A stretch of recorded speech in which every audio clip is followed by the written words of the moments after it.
The first one is that we are having technological advances and learning new information about the way things work so rapidly that within 3 years, what you learn is obsolete. You imagine this? A freshman at Coastal Carolina today, in 2016, as a junior, will be learning stuff that teaches them that what they learned as a freshman isn't exactly right anymore. Follow that? Can you imagine what that is? That means there's no experts anymore, because we're all learning at the same time in so many ways. That's a real challenge for students today. The second thing that's happening on college campuses, I alluded to in the announcements, and it is electronic devices. iPads, iPhones, computers, these kinds of things. There's a whole different attitude toward how that works and how that's experienced these days. Think back to maybe if you were in college in the 60s or 70s, to how long you were in touch with your parents. I would go down to the end of the hall where there was a payphone and call my parents about once a week, whether I needed to or not. I would call them on a dial phone, but you remember the rotary phones, and call collect. Station to station. And I would talk for a few minutes. And that was how I stayed in touch with them, right? What about today's students?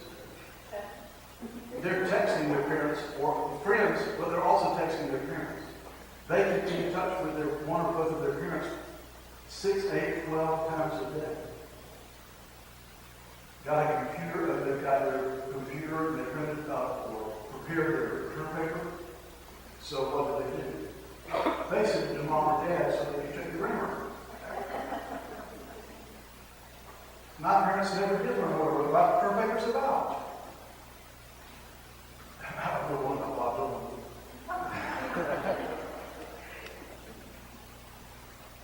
But differences that are happening now.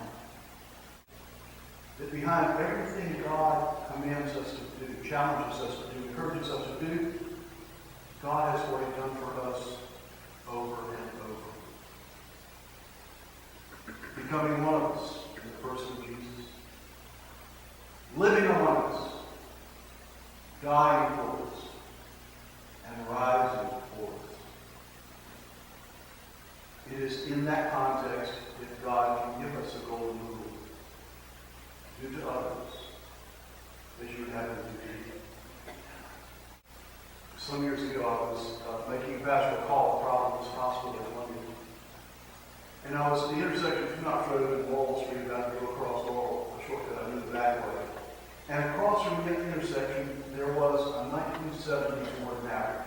I know it was a 74 Maverick because the first car that my wife and I had married was a 1974 Maverick. It was about 14 years old, it was falling apart. It had a broken headlight. It had a dented grill. The bumper was hanging. The one hubcap I could see was dented. It was mostly green. Probably about 60%, about 35% was Bondo, and about 5% was a Lutheran. This was, I don't know how this thing was holding together. I really don't, and I was asking to myself, how is this car able to move? What in the world is keeping this together? How does this guy think this is even drivable? What is this?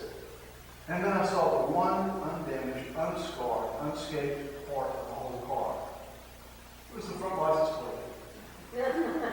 And it said, Christ is the answer.